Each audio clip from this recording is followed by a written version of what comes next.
Apakah si khodam tersebut bisa berbenturan atau bentrok gitu ya antara khodam leluhur sama khodam pendamping gitu ya.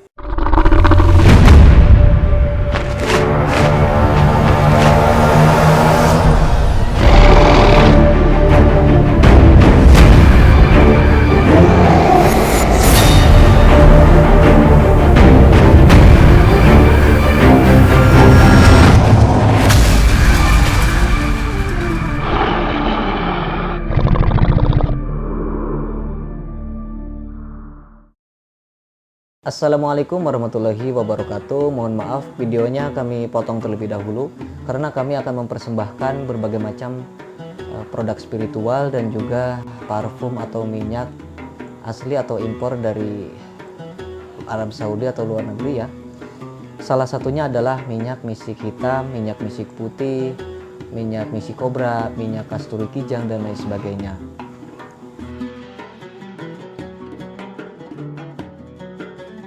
Salah satunya yang saya pegang ini adalah minyak misik hitam asli impor dari Arab Saudi ya.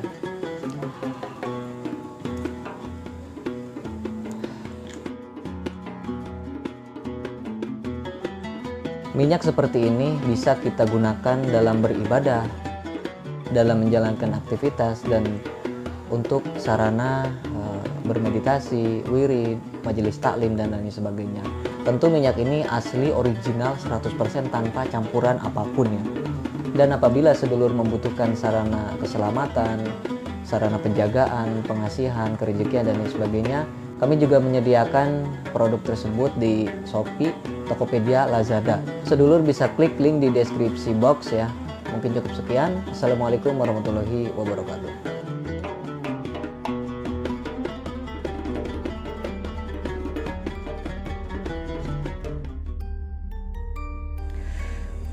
Assalamualaikum warahmatullahi wabarakatuh. Ketemu lagi dengan saya Ki Bagus Purwas.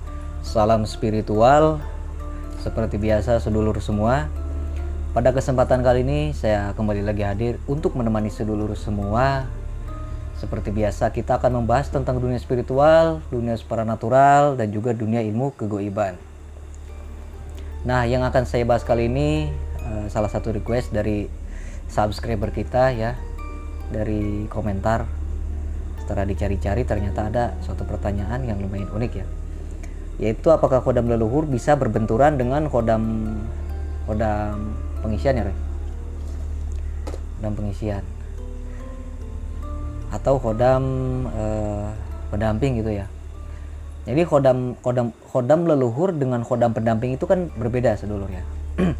Kalau khodam leluhur itu adalah ilmu leluhur yang turun temurun, sehingga khodamnya dari leluhur kita itu turun temurun kepada kita.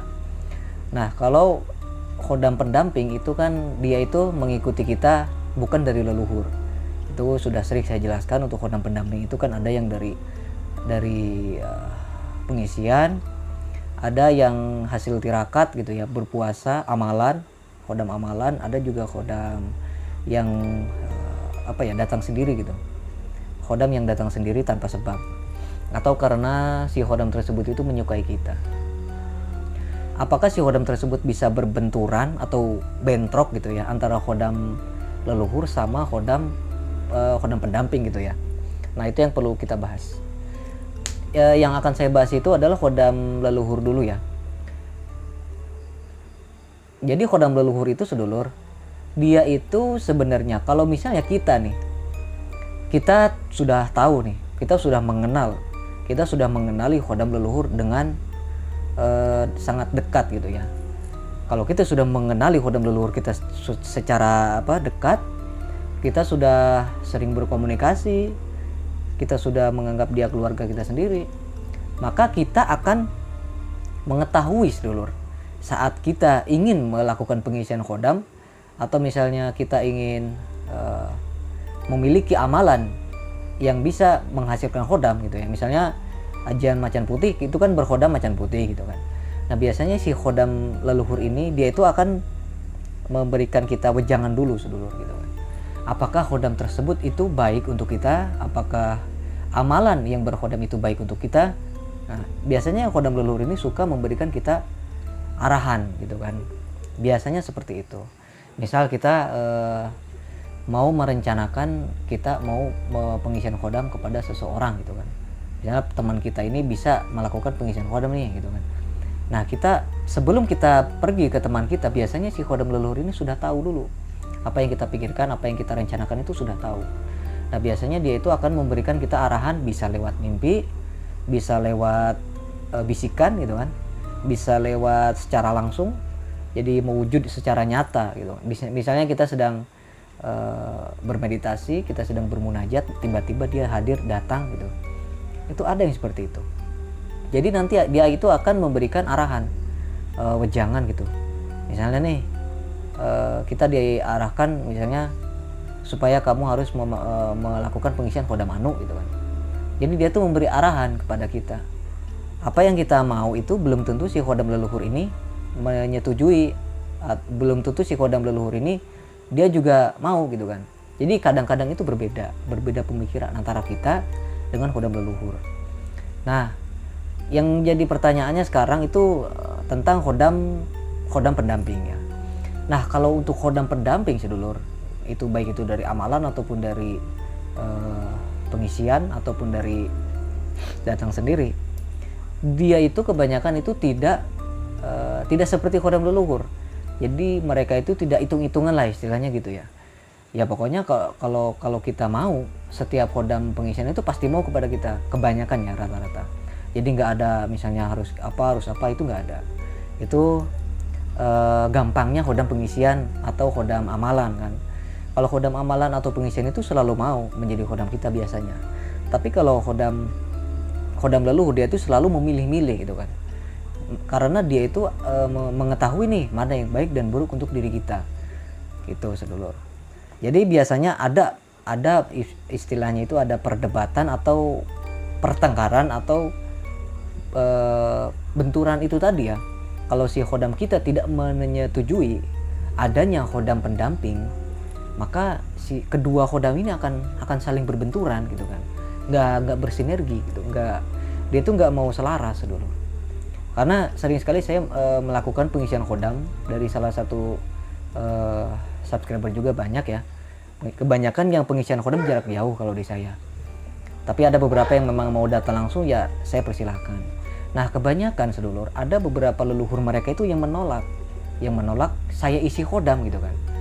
Jadi salah satu anggota atau sedulur subscriber itu kan datang ke sini. Dia tuh ternyata memiliki khodam leluhur. Nah, setelah itu si anggota saya ini, sedulur saya ini, dia itu ingin memiliki pengisian khodam macan putih, ingin melakukan pengisian khodam macan putih. Nah, setelah proses pengisian, ternyata si khodam leluhurnya itu tidak mau. Khodam leluhurnya ini menolak dulur. Jadi nggak boleh ada khodam lain selain khodam leluhur ini gitu kan. Nah, itu solusinya bagaimana? Ada, itu bisa kita istilahnya bernegosiasi lah gitu ya.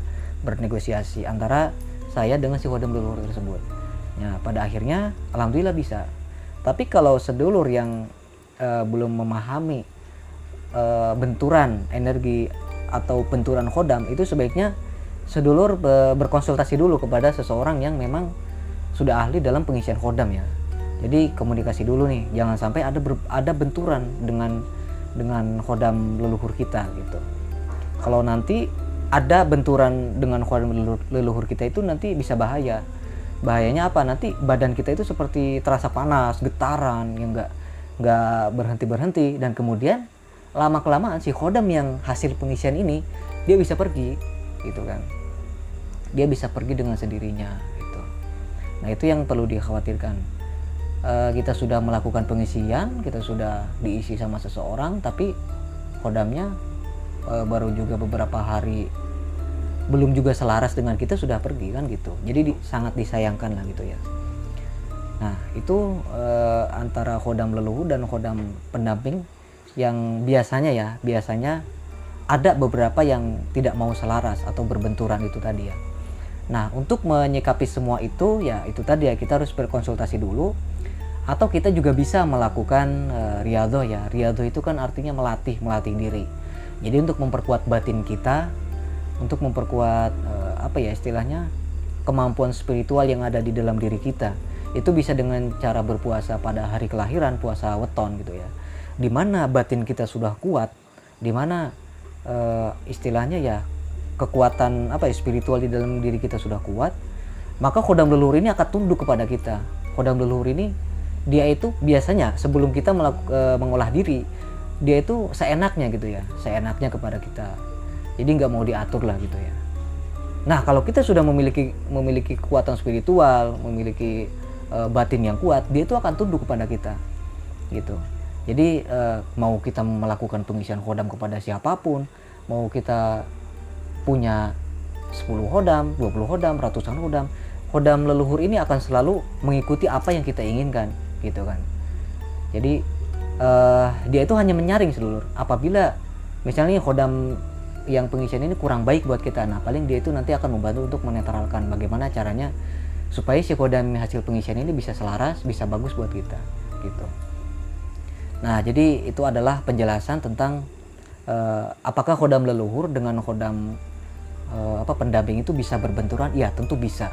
Itu biasanya terjadi apabila batin kita masih lemah sehingga kita belum bisa menundukkan khodam leluhur kita. Biasanya juga itu terjadi kita belum memahami dan belum kenal dengan khodam leluhur kita gitu. Jadi belum bisa bernegosiasi lah gitu ya. Nah mungkin itu cukup sekian dulu konten kita kali ini, semoga bermanfaat ya buat semuanya. Saya Ki Bagus Purwas. Assalamualaikum warahmatullahi wabarakatuh.